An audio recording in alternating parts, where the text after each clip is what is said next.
માગીશ વાવ થરાદમાં ત્રિપાખ્યો વિજય થયો છે। વાવ થરાદનો આ મામલો થરાદ પાલિકા વોર્ડ નંબર 1 માં ભાજપની 2 સીટ પર જીત પ્રાપ્ત થઈ છે। 1 સીટ કોંગ્રેસ અને 1 સીટ પર અપક્ષનો વિજય થયો છે। આ ત્રિપાખ્યો વિજય પ્રાપ્ત થયો છે। વાવ થરાદમાં આ રસપ્રદ પરિણામ જોવા મળી રહ્યું છે કે જ્યાં ત્રિપાખ્યો વિજય થયો છે। થરાદ પાલિકા વોર્ડ નંબર 1 માં ભાજપનો ભગવો લહેરાયો છે। તો વાપી મનપા વોર્ડની વાત કરીએ, વોર્ડ નંબર 10 માં કોંગ્રેસની જીત થઈ છે। વોર્ડ નંબર 10 માં કોંગ્રેસની પેનલનો વિજય થયો છે। વાપીની આ તસવીરો સામે આવી રહી છે। હવે ટ્રેન્ડ જોઈ લઈશું કે ભાજપ અત્યારે જે છે તે 1500 બેઠક પર આગળ છે। કુલ 9992 અને તેમાંથી 1700 બેઠકોનું પરિણામ આવ્યું છે, જેમાં ભાજપ 1500 બેઠક અને કોંગ્રેસ 138 બેઠકો પર આગળ જોવા મળી રહી છે। આ ટ્રેન્ડ છે જે મહાનગરપાલિકાની વાત કરીએ 1044 બેઠકોમાંથી 283 બેઠકોની ગણતરી ચાલી રહી છે, જેમાં ભાજપ 267 બેઠક પર આગળ, કોંગ્રેસ 14 બેઠક પર, અન્ય 2 બેઠક પર। નગરપાલિકાની 2624 બેઠક ટોટલ અને એમાંથી 743 બેઠકોની ગણતરીમાં ભાજપ 658 બેઠક પર આગળ, કોંગ્રેસ 61 પર, અન્ય 24 પર। જિલ્લા પંચાયતની વાત કોમલ, જિલ્લા પંચાયતની પણ વાત કરીએ તે પહેલા એક મહત્વનું અપડેટ મળી રહ્યું છે કે ભાજપના લીલાબેન નાયક વિજયી થયા છે। તેમને વિજય પ્રાપ્ત થયો છે। આંગડિયા તાલુકા પંચાયત પર ભાજપના ઉમેદવારની જીત થઈ છે। તો અમદાવાદ મહાનગરપાલિકાના ચૂંટણી પરિણામ સામે આવી રહ્યા છે। અમદાવાદ મહાનગરપાલિકાની વાત કરીએ, એએમસીના જોધપુર વોર્ડમાં ભાજપની પેનલ જોવા મળી રહી છે। ભાજપની પેનલની જીત થઈ છે। સાણંદ તાલુકા પંચાયતની ચાંગોદર બેઠકમાં ભાજપને ફાળે ગઈ છે। ચાંગોદર બેઠક ભાજપને ફાળે, સાણંદ તાલુકા પંચાયતની કોલટ બેઠક કોંગ્રેસના ફાળે ગઈ છે। વાવ થરાદમાં ત્રિપાંખીયો વિજય, અહીં 2 બેઠક જે ભાજપના ફાળે ગઈ છે। થરાદ પાલિકા વોર્ડ નંબર 1 માં ભાજપની 2 સીટ પર જીત થઈ હોવાના સમાચાર।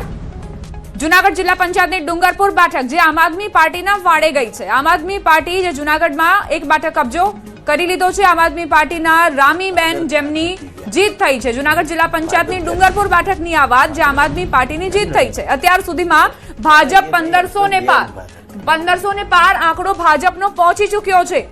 88 થી વધુ સ્ટ્રાઇક રેટ સાથે ભાજપ અત્યારે આગળ, કોંગ્રેસ 142 બેઠક પર કોંગ્રેસ પહોંચી છે, જે 100 નો આંકડો પાર કરી ચૂકી છે કોંગ્રેસ। ડોક્ટર કમલેશ રાજગોર પણ આપણી સાથે જોડાઈ ગયા છે।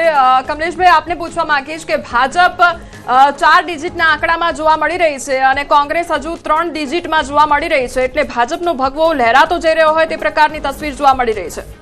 ને ચોક્કસ કોંગ્રેસના મિત્રએ કીધું કે અમે જીતવા માટે લડતા હોઈએ છીએ, પરંતુ ભારતીય જનતા પાર્ટી કોઈને હરાવવા માટે લડે છે એવું નથી।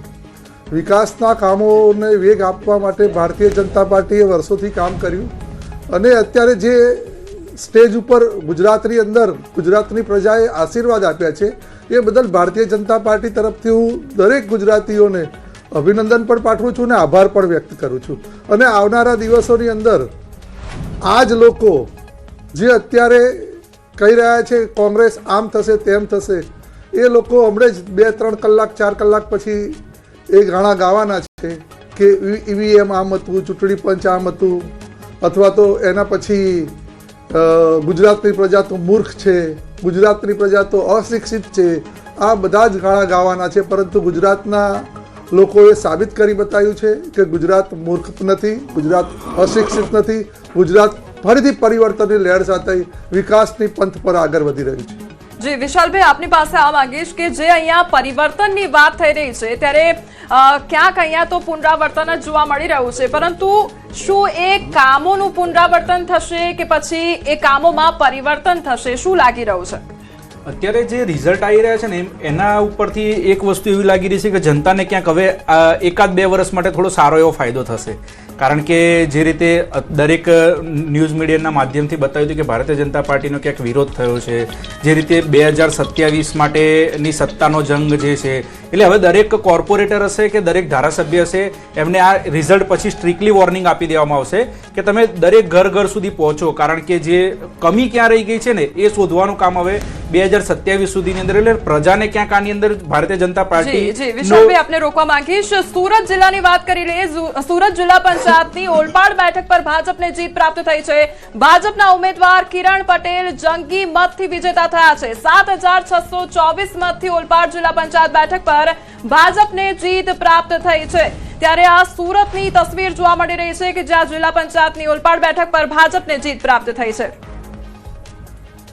આ જિલ્લા પંચાયત સીટ પર મેં 7,624 મતોથી મારી ભવ્ય વિજય થયો છે, જેનો શ્રેય આ જીતનો હું મારા તમામ મતદાર ભાઈઓ બહેનો, વડીલો, યુવાઓ અને મારા સમર્થકોને અને ખાસ કરીને ભારતીય જનતા પાર્ટીના શીર્ષક નેતૃત્વને અને આપણા માજી મંત્રી અને ફૂલપાના ધારાસભ્ય. જી, એક મહત્વનું અપડેટ મળી રહ્યું છે. દિયોદર જિલ્લા પંચાયત પર કોંગ્રેસનું ખાતું ખુલ્યું છે. દિયોદર જિલ્લા પંચાયત પર કોંગ્રેસનું ખાતું ખુલ્યું છે. જિલ્લા પંચાયત બેઠક કોંગ્રેસના ફાળે ગઈ છે. કોંગ્રેસને જીત પ્રાપ્ત થઈ છે. કોંગ્રેસ ઉમેદવારને વિજય થયો છે. ત્યારે મહીસાગર પર નજર કરીએ. ભાજપના પૂર્વ એમએલએના ગઢમાં ગાબડું પડ્યું છે. મહીસાગર તાલુકા પંચાયત ગાંગટા બેઠક પર કોંગ્રેસની જીત થઈ છે. ત્યારે મહીસાગર ભાજપના પૂર્વ એમએલએના ગઢમાં ગાબડું પડ્યું છે અને કોંગ્રેસને જીત પ્રાપ્ત થઈ છે. ભરૂચ પર નજર કરીએ. ભરૂચ જિલ્લા પંચાયતની જાડેશ્વર બેઠક પર ભાજપને જીત પ્રાપ્ત થઈ છે. પ્રશાંતભાઈ, તમને સવાલ. અત્યારે એક એવા પણ બ્રેકિંગ મળ્યા હતા કે જંગલેશ્વરમાં જે ડિમોલેશન થયું અથવા તો રાજ્યભરમાં જ્યાં જ્યાં ડિમોલેશન થયું તેની અસરો જોવા મળી રહી છે. બીજી તરફ જે મુસ્લિમ મેજોરિટી વિસ્તાર છે ત્યાં પણ મતદાનની ટકાવારી ખૂબ વધુ જોવા મળી. ટકાવારી કરતાં ત્યાં અમે જે લાઈનો જોઈ, આટલી મોટી સંખ્યામાં ત્યાં લોકો પહોંચ્યા, આ શું પ્રતિબિંબિત કરે છે? ચૂંટણીના દિવસે છેલ્લા કલાક પહેલા ઇમરાન ખેડાવાલા એક વાત કરી હતી કે બુલડોઝરની સામે વોટ આપવાનો છે. જો તમને યાદ આવતું હોય તો દ્વારકામાં આખું ડિમોલિશન થયું ત્યારે હર્ષ સંઘવી અને ભૂપેન્દ્રભાઈ પટેલે બહુ સારી રીતે એને મૂક્યું હતું લોકો સમક્ષ. તો ત્યાં સલાયાની બેઠક દ્વારકા જામનગરની આગળ સલાયા પાસે ત્યાં આ વખતે નગરપાલિકા કોંગ્રેસની બની હતી ગઈ વખતે. એ તમે કીધું મુસ્લિમ મતદાર. એ જ રીતે રાજકોટમાં જંગલેશ્વરનું ડિમોલેશન એટલું બધું હાઇલાઇટ થયું હતું.